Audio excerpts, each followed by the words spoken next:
다빈 식구 여러분 감사합니다. 오늘 특별히 고난주간을 맞이해서 저희 다빈교회가 이사야서 53장을 함께 묵상하고 나누기로 했는데 우리 성도들에게만 묵상하고 나누라고 해놓고 우리 목사들이 그냥 거기에 잘 동참하지 않는 것 같아서 그럴 것 같아서 하시겠지 다 하시겠는데 저희가 더 우리 성도들 말씀 묵상에 함께 한다는 의미에서 이번 주에 우리가 나눌 이사야서 53장 말씀을 함께 묵상을 나눔으로 인해서 하나님의 뜻을 더 분명하게 좀 찾아갈 수 있는 그런 시간을 좀 마련하고자 이 자리가 준비가 되었습니다. 오늘 이사야서 53장 말씀을 우리가 나누기로 했잖아요. 그런데 사실은 이게 좀 본문이 이사야서 52장 13절부터 사실은 좀 읽어야 이게 이해가 빠르고 그 다음에 53장 13절부터 15절까지가 사실은 하나님께서 그 종을 바라보는 어떤 그런 시각에서 말씀하시는 것이기 때문에 우리가 대개는 53장 1절부터 읽지만 오늘 52장 13절부터 한번 같이 더불어서 생각했으면 좋겠다는 그런 생각을 가졌습니다. 그러면 먼저 저희가 세 절씩 이렇게 한 단락이 되어 있으니까 본문을 한번 먼저 돌아가면서 세 절씩 읽고 그 다음에 최 목사님이 요 53장에 대한 전체적 윤곽과 개요에 대해서 좀 먼저 말씀을 하신 다음에 우리가 본문의 말씀을 풀어갈 수 있도록 그렇게 하겠습니다. 그러면 제가 52장 13절부터 제가 세 절씩 읽도록 그렇겠습니다. 보라 내 종이 형통하리니 받들어 높이 들려서 지극히 존귀하게 되리라. 전에는 그의 모양이 타인보다 상하였고 그의 모습이 사람보다 상하였으므로 많은 사람이 그에 대하여 놀랐거니와 그가 나라들을 놀라게 할 것이며 왕들은 그로 말미암아 그들의 입을 봉하리니 이는 그들이 아직 그들에게 전파되지 아니한 것을 볼 것이요 아직 듣지 못한 것을 깨달았을 것임이라. 우리가 전한 것을 누가 믿었느냐? 여호와의 팔이 누구에게 나타났느냐? 그는 주 앞에서 자라나기를 연한 순 같고 마른 땅에서 나온 뿌리 같아서 고운 모양도 없고 풍채도 없은즉 우리가 보기에 흠모할 만한 아름다운 것이 없도다. 그는 멸시를 받아 사람들에게 버림받았으며 강고를 많이 겪었으며 질고를 아는 자라. 마치 사람들이 그에게서 얼굴을 가리는 것 같이 멸시를 당하였고 우리도 그를 기히 여기지 아니하였도다. 그는 실로 우리의 질고를 지고 우리의 슬픔을 당하였거늘 우리는 생각하기를 그는 징벌을 받아 하나님께 맞으며 고난을 당한다 하였노라. 그가 찔림은 우리의 허물 때문이요 그가 상함은 우리의 죄악 때문이라. 그가 징계를 받음으로 우리는 평화를 누리고 그가 채찍에 맞음으로 우리는 나음을 받았도다. 우리는 다 양 같아서 그릇 행하여 각기 제 길로 갔거늘 여호와께서는 우리 모두의 죄악을 그에게 담당시키셨도다. 그가 곤욕을 당하여 괴로울 때에도 그의 입을 열지 아니하였으며 마치 도수장으로 끌려가는 어린 양과 털 깎는 자 앞에서 잠잠한 양같이 그의 입을 열지 아니하였도다. 그는 곤욕과 신문을 당하고 끌려갔으나 그 세대 중에 누가 생각하기를 그가 살아있는 자들의 땅에서 끊어짐은 마땅히 형벌받을 내 백성의 허물 때문이라 하였으리요. 그는 강포를 행하지 아니하였고 그의 입에는 거짓이 없었으나 그의 무덤이 악인들과 함께 있었으며 그가 죽은 후에 부자와 함께 있었도다. 여호와께서 그에게 상함을 받게 하시기를 원하사 질고를 당하게 하셨은즉 그의 영혼을 속건 제물로 드리기에 이르면 그가 씨를 보게 되며 그의 날은 길 것이요 또 그의 손으로 여호와께서 기뻐하시는 뜻을 성취하리로다. 그가 자기 영혼에 수고한 것을 보고 만족하게 여길 것이라.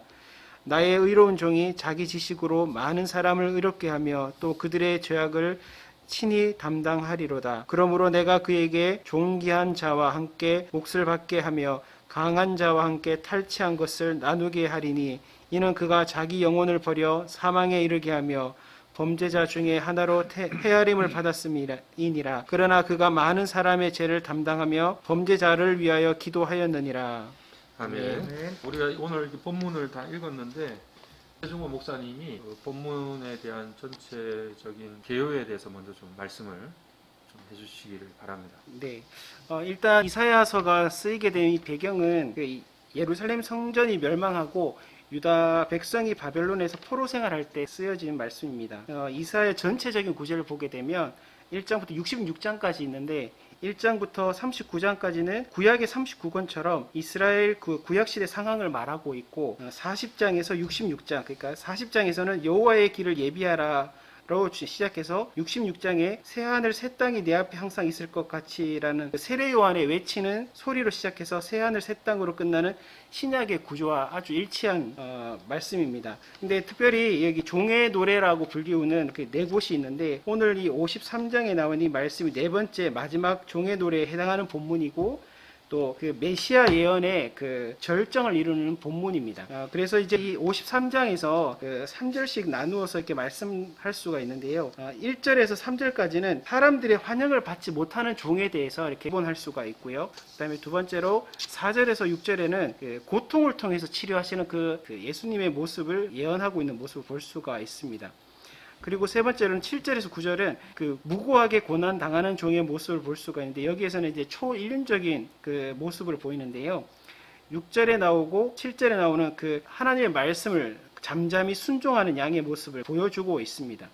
그리고 네 번째로 10절에서 12절에서는 이제 죽은 자의 형통과 그 만족하는 모습을 보여주고 있는데 스스로 드림을 통해서 여호와께서 기뻐하시는 뜻을 성취한다고 10절에서 말씀하고 있고 또 11절에서는 여호와의 종이 자기 영혼에 수고한 것을 보고 만족하고 만족스럽게 여긴다고 노래하는 이 본문인데요.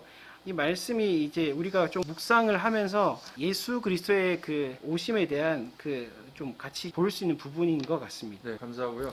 오늘 이제 본문이 우리가 이사야서 53장 말씀인데 어쨌든 이사야서를 구분하는 사람들에 따라서 구분 정도가 좀 다르긴 달라요. 최 목사님처럼 크게 이렇게 두 개로 분리해서 이야기하는 사람도 있고 이사야서를 세 그 단락으로 분리를 해가지고 포로 전의 이스라엘, 포로 상태에 있었던 이스라엘, 그리고 포로 이후의 이스라엘 이렇게 세 단계로 분리를 시키는 그런 학자들도 있고 그런데 어쨌든 공통적으로 오늘 이사야서 53장이 결국 바벨론 포로 시절에 쓰여진 그 본문의 말씀이 맞는 거죠. 그렇고 포로 시절이지만 이제 곧 해방돼서 본토로 돌아갈 날이 머지않아 가까워진 이스라엘 백성들에게 어쨌든 소망의 메시지를 전달하는 부분 중에 한 부분이라고 이렇게 우리가 볼 수 있는데 그러면 53장의 전체적인 역사적 배경은 대충 우리가 그렇게 그림을 한번 그려보고 구분된 그 내용 중에서 1절부터 3절 이렇게 우리가 단락단락해서 내용을 잠깐 살펴보는 게 좋지 않을까 생각을 합니다. 그래서 1절부터 3절까지 아까 어떤 내용이라고 하셨죠? 네, 그 사람들의 환영을 받지 못하는 종의 모습을 보인다라고 말씀드렸습니다. 그 보통 세상적으로는 외모가 탁월하고 풍처가 좋은 사람이 왕으로 들림받기가 일반적인데, 근데 오늘 말씀에는 하나님이 사용하시는 여호와의 종은 연한 순 같고 마른 땅에서 나온 뿌리 같아서 아름다울 것이 없는 사람이라고 이렇게 표현하고 있습니다. 그래서 멸시받고 사람들에게 기함을 받지 못하는 종의 모습을 보여주고 있는 본문이라고 할 수 있습니다. 그러면 우리가 이 본문을 들어가기 전에 아까 그 분류를 하셨을 때 이사야서에서 고난의 종에 대한 부분이 네 군데가 있는데 그 네 군데 중에서 제일 마지막 부분이다 이렇게 말씀하셨잖아요. 그리고 지금 우리가 53장이 아니라 52장 13절부터 읽었는데 52장 13절에도 보라 내 종이 형통하리니 이렇게 이야기하면서 종에 대한 언급을 했단 말입니다. 그러면 우리가 53장을 이야기하기 전에 이 종을 누구라고 봐야 되느냐 하는 부분을 조금 이야기를 먼저 해서 그 개념을 잡은 다음에 53장 1절서부터 풀어나가는 게 좋지 않을까 생각을 하는데 그 부분에 대해서 한번 이야기를 좀 했으면 좋겠어요. 여기에 지금 종이라고 하는 그리고 53장에는 그라고 되어 있죠. 그라고 하는 말, 그 다음에 우리 이렇게 분류가 되어 있는데 그라고 이야기하는 그 종이 도대체 누구냐, 누구를 지칭하는 거냐. 그러니까 역사적으로 지금 이스라엘이 바벨론 포로 시대에 좀 놓여져 있었고 본국으로 돌아가는 그런 시점에서 그 희망의 메시지를 이사야서 후반에 이야기를 하고 있다고 하면 지금 53장에 나오는 그 종을 누구라고 봐야 되느냐 하는 그런 부분이 나오는데 그 부분에 대해서 한번 이야기를 먼저 하는 게 좋겠네요. 본문 메시지 아까 앞서 말씀하신 것처럼 이거는 그 포로기에 있는 백성들에게 하나님이 주신 구원의 메시지를 먼저 중심을 두고 봐야 되는 문제고요. 근데 그 종이라는 것은 확실하게 누군가를 지칭하기보다는 하나님의 구원을 베풀 자로 이렇게 이해를 하는 게 오히려 나을 것 같아요. 누구를 지칭한다기보다는. 하나님이 지금 바벨론 포로 기간에 있는 이스라엘 백성들에게 구원을 베풀 것이고 그 구원을 베풀 누군가, 그것을 하나님께서 종으로 이스라엘 선지자에게 이렇게 선포케 하신 게 아닌가. 그러니까 내가 하나님이 구원을 베풀기 위한 어떤 종을 주실 것이다. 그리고 53말씀에는 계속해서 그 구원자를 그로 표현하고 있는 것이죠. 근데 분명하게 그가 누구고 종이 누구다 라는 것은 당시에 있었던 사람들에게는 알 수 없는, 하나님이 주실 것이지만, 구원을 베푸는 자로 주실 것이지만 그것이 누구다 라고 하는 것은 당시 사람들에게 알 수 없는 것이죠. 근데 우리는 지금 이제 이미 예수님의 세대에 살고 있기 때문에, 예수님이 오신 세대에 살고 있기 때문에 그 종이 예수님이고, 여기서 53장에 지칭하는 그가 바로 예수님이다라는 걸 알 수 있지만, 제가 이 말씀을 읽어 내려가는 입장에서는 만약에 성경을 알았다면 다윗의 후손, 자손으로 오실 자 정도로밖에 이해할 수 없지 않았을까라는 생각이 듭니다. 대체적으로 우리가 고난받는 종을 메시아를 이야기한다고 신약 입장에서 충분히 볼 수 있고 그렇게 일반적으로 이야기를 하죠. 근데 한 가지 우리가 생각을 해야 될 부분은 좀 전에 이야기하신 것처럼 당시 그 오래전에 바벨론 포로 시대인데 그 시대에 메시아를 지칭을 하면서 너희가 받을 이 고난을 그 사람이 대신 받았기 때문에 너희가 회복되고 앞으로 다시 나라를 건설하는 그런 그 치유의 상태로 들어가게 될 것이다. 이렇게 이야기를 하는 것이 가능할까? 그러니까 어떤 학자들은 이 종이라고 하는 게 당시에 그 하나님의 말씀을 그대로 선포하고 그 말씀대로 이스라엘 백성들에게 외쳤던 무명의 어떤 선지자이지 않았을까? 이런 생각을 하는 거죠. 그리고 그를 통해서 하나님께서 이루시는 일을 역사적으로 누구인지를 가늠할 수 있을 그 당시에 그 인물이 있었다는 거지. 그런데 이제 그것이 신약 시대에는 메시아이신 예수 그리스도로 그렇게 지칭이 될 수 있지만 당시의 바벨론 포로 시절에서는 하나님께서 사용하시는 그런 종이 있었다는 그런 추론을 하더라고요.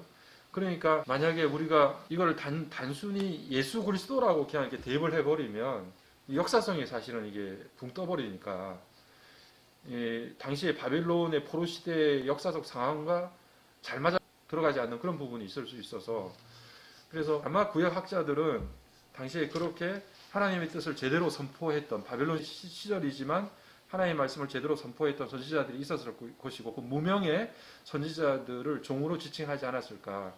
그리고 그것은 이후에 메시아를 나타내는 것이고 그 메시아의 그 어떤 예언적인 의미는 결국 이 시대를 살아가는 우리들의 모습에까지도 영향을 미치는 게 아닐까 하는 그런 이야기를 하더라고요. 그러니까 일단 우리가 이 53장 말씀을 이렇게 좀 더 포괄적으로 중심에는 예수 그리스도를 나타내는 것이라고 하는 부분에 대해서 우리가 다 뭐 잘 알고 있으니까 예수 그리스도를 예언하는 부분이라고 하는 것은 우리가 중심에 놓고, 그래도 이제 그 고난의 종이라고 하는 게 당시 바벨론 포로 시절에 그렇게 하나님의 말씀을 대언했던 자들이 분명히 있었을 거고 그들을 지칭하는 것으로 역사적 사실들도 우리가 한번 염두에 두면서, 그리고 그 오늘날 우리에게까지 어떻게 그 말씀을 적용시킬 건가 하는 부분들 좀 약간 그 폭을 넓혀서 한번 같이 생각해 보면 어떨까 이런 생각이 들어요. 자, 그러면 1절부터 3절의 내용이 아까 이제 우리 최종호 목사님이 말씀하셨어요. 이런 어려운 시절에 새로운 돌파구를 찾으려고 하면 사람들한테 존경도 받아야 되고 뭔가 드러낼 만한 어떤 그런 것들이 있는 사람이 이 일을 해야 되는데 1절 3절 보면 너무나 사람들에게 하찮게 여기지는 존재고 멸시를 당하는 그런 부분이란 말이죠. 그러니까 그 부분에 대해서 우리가 한번 내용을 좀 살펴봤으면 좋겠습니다. 1절부터 3절까지. 근데 1절 보면 여호와의 팔이 누구에게 나타나느냐 이렇게 말씀을 하시는데 그 여호와의 팔이 결국에는 그 고난받는 종에게 나타나는 거지 않습니까? 사람들한테는 이렇게 인정을 받지 못하는데 희한하게 하나님의 팔이 그 사람에게 나타나요. 이 인정받지 못하고 뭐 도저히 내세울 곳이 없는 그 사람에게 여호와의 팔이 나타나요. 이런 부분을 보면 정말 우리가 그 연약하고 약한 자들을 통해서 일하시고 또 함께 동역하시는 하나님의 모습을 우리가 늘 인정하잖아요. 그렇게 이야기하면서도 사실은 참 이거 인정하기가 쉽지 않아요. 현실 속에서. 1절, 3절에서 하나님께서 말씀하시는 고난받는 종의 모습에서 제일 좀, 이 정도까지 이렇게 될까 하는 그런 부분이 있다고 하면 어떤 부분이 있을까요?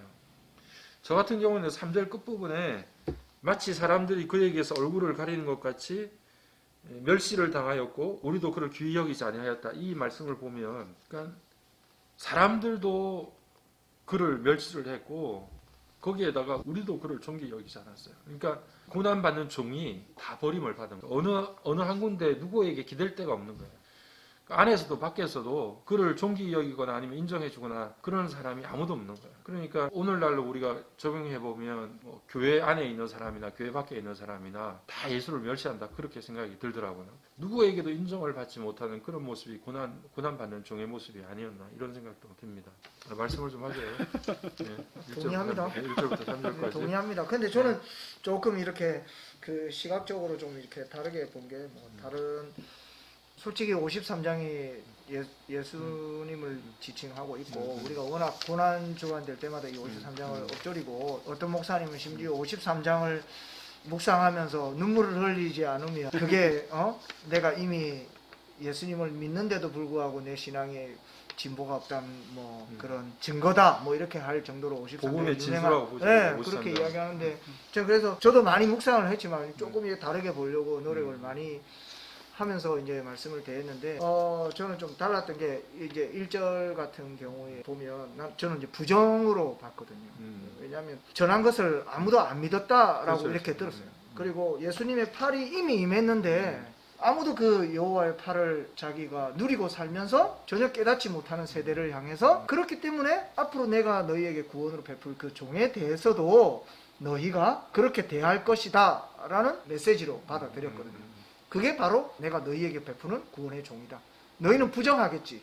부정하고 그걸 아니라고 이야기를 하겠지만 그가 바로 구원의 종이다 라고 이렇게 받아들이게 됐는데 방금 말씀하신 3절 하반절 말씀에 저도 굉장히 은혜가 됐던 거. 다른 것은 어떻게 보면 외부적인 시각인 거죠. 하나님이 베푼 구원의 종을 세상이 바라봤을 때 당연히 아름답지 못하고 남들이 하는 성취하고는 전혀 다른 부분으로 접근하시는 분이니까 그렇게 보일 수도 있지만 3절 끝부분에는 느꼈던 게 우리도 그를 귀히 여기지 않았다라는 데 있어서 우리는 과연 누군가 많은 선지자를 통해서 여호와의 종들을 통해서 이미 전해 듣고 믿음을 가지고 있는 그들인데도 불구하고 하나님이 구원의 종으로 보낸 그를 귀하게 여기지 않았다라는 말이 굉장히 이제 찔림을 가져오게 했습니다. 또 저는 이거 보면서 조금 다른 이제 그걸 시도하려고 했는데 어쨌든 내가 당시에 있었으면 이 하나님의 말씀이 예언에 대한 말씀인 거죠. 이미 내 안에 이루어지지 않을 것에 대한 미래적인 시점으로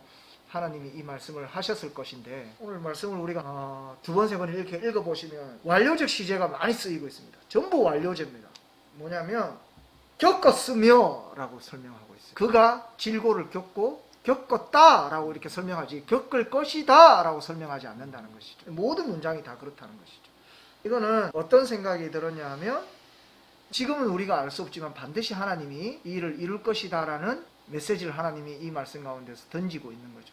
그러니까 우리는 미래다 이러면 불확실하게 생각하는 거죠. 우리 또 이제 예수님이 왔으니까 예수님이 다시 오실 것에 대한 저는 생각들을 해보게 되거든요. 예수님 재림에 대해서. 그런데 우리가 지금 현실을 살아가면서 좀 이렇게 고난주간이나 이번 부활절을 생각하면서 53장을 읽어보자고 하셨을 때 저는 그런 생각이 들었어요. 예수님이 다시 오실 것에 대한 생각들을 조금 해봐야 되는 것이 아닌가. 예수님이 오신 것에 대해서는 우리가 진짜 기뻐해야 되는 게 맞는데 우리가 예수님이 다시 오신다고 약속하신 것도 이 이사야 선지자가 있었던 그 이스라엘 백성들에게 마치 예수님이가 예언된 것처럼 우리에게도 다시 오시마 하신 그 약속의 말씀이 우리에게 있는데 우리는 그거를 그 당시 이스라엘 백성들에게 완료제로서 이것처럼 내가 반드시 너희의 구원을 위해서 내가 그를 보낼 것이다 라는 그 말씀을 받아들이는 이스라엘 백성들이 얼마나 그 말씀에 대한 그 뭐랄까요 의심이라 그래야 될까요? 좀 더 멋지고 더 강한 왕이 와도 우리가 믿을까 말까 한데 정말 말도 안 되는 세상 모든 사람들도 다 비난하고 심지어 하나님을 아는 우리들도 비난할 모습으로 올 그 왕을 그들이 기대할 수 있을까? 우리도 좀 똑같지 않을까? 당장 오신다고 하셨는데 그 말씀이 이렇게 완료처럼 우리에게는 주어져 있는데 우리는 이미 그것에 대해서 기대도 없고 좀 소망하지 않는 우리의 모습들도 바라보게 되었고요. 네, 그 이야기가 좀 네. 다시 앞으로 갔는데 일단 그 목사님 말씀하신 것처럼 이게 지금 동사들이 다 완료로 되어 있지만 그것이 이제 미래에 대한 어떤 확실한 확증처럼 이렇게 이야기하는 것이다 말씀을 하셨는데 그럴 수도 있고 이제 제가 조금 전에 말씀드린 것처럼 그 당시에 실제적으로 예수님이 이후에 우리를 위해서 행하셨던 것처럼 당시에도 계속해서 구약의 선지자를 하나님이 보내셨잖아요. 그 하나님의 말씀을 선포하게 하셨고 지금 우리가 이사야서를 읽었는데 이사야처럼 예레미야처럼 그 포르기에 계속해서 말씀을 선포하는 선지자들이 있었는데 그들이 이미 이제 행했던 일들로 볼 수 있는 거죠. 사실 선지자들이 상당한 고난을 겪었잖아요. 가족의 어려움도 겪고 아내를 잃어버리는 막 그런 엄청난 경험을 하면서도 그것이 곧 하나님과 이스라엘의 관계를 드러내는 어떤 퍼포먼스로 계속해서 그런 일들을 삶에서 상징적으로 드러낸단 말이죠. 그러니까 그런 과정들을 거쳐왔던 그 하나님의 종들이 행했던 그 일들로 인해서 이런 역사적 해방이 실제로 그들에게 이루어졌다라고 하는 것이고 그것이 결국에는 신약에 가면 예수 그리스도를 표상하는 것으로 우리에게 보여줄 수 있다는 거죠. 이거 두 가지 점을 우리가 그러니까 같이 가는 시각을 같이 가는 게 좀 더 넓은 시각으로 말씀을 볼 수 있는 것 같고요. 그래서 어쨌든 지금 1절부터 3절까지의 내용을 가지고 우리가 그럼에도 불구하고 그 고난의 종이 너무 보잘것없고 사람들이 보기에는 하찮은 존재처럼 여겨졌다라고 하는 것인데 그것이 세상 사람들에게 일방적으로 보여진 게 아니라 교회 안에서 하나님의 백성들 사이에서도 그의 가치를 인정하지 않았던 거죠. 그러니까 그렇게 안팎으로 버림을 받았던 고난받는 종의 모습이 얼마나 비참한가 하는 것들에 대해서 1절부터 3절까지 말씀을 하고 있는데 우리가 아까 최 목사님 말씀하신 것처럼 풍채도 없고 고운 모양도 없고 아름답다라고 사람들이 흠모할 만한 것도 없다고 그랬어요. 그러니까 하나님의 뜻을 전한다는 게 사실은 성공을 보장하지 않습니다. 그죠? 맞습니다. 하나님의 말씀을 제대로 전했는데도 불구하고 지금 사람들이 아름답다고 흠모할 만한 게 아무것도 없었잖아요. 너무 비참한 상태에 놓여져 있어서. 그래도 하나님은 지금 이걸 고난의 종이고 내가 이들을 통해서 하나님의 백성들을 구원시키는 어떤 열쇠로 지금 그 사람을 인정하시는 거거든요. 근데 이 말씀을 읽으면서도 그런 생각이 많이 들어요. 우리는 정말 얼마나 사람들한테 아름답게 여겨지는 거, 또 내 모양이 어떨까, 풍채가 어떨까, 사람들에게 어떻게 인정받을까 이게 마음속에서 떠나지 않을 때가 너무 많아요. 그리고 오늘 평신도들은 말할 것도 없고 교회 지도자들에게서도 이런 모습이 너무 많다는 거죠.